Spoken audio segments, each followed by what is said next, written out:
Hello everyone. நான் உங்கள் ஆகாஷ். நேற்று தான் ரொம்ப நாள் கழிச்சு ஐபிஎல் ரெஸ்யூம் ஆயிருக்கு. நேற்று அதுவும் டபுள் ஹெட்டர் மேட்ச் 2 மேட்சுமே ஓரளவு நல்லாவே போணுச்சு. இதில் ஃபஸ்ட்டு மேட்ச் நம்ம பஞ்சாபுக்கும் ஆர்ஆருக்கும் தான் நடந்துச்சு. டாஸை ஜெயிச்சு பஞ்சாப் பேட்டிங் சூஸ் பண்ணாங்க.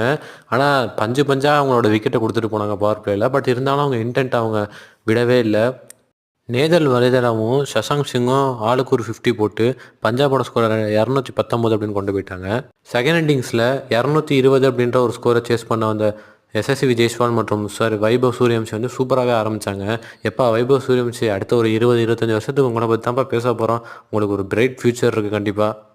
பட் ஆனால் ஆர்ஆர் ஓப்பனர்ஸ் அவுட் ஆன உடனே ஆர்ஆர் மொத்தமாக சோக் ஆகிட்டாங்கன்னு சொல்லணும். ஜூரல் மட்டும் ஒரு ஃபைட்டிங் இன்னிங்ஸ் ஆனார். பட் ஆனால் அது பத்தலை.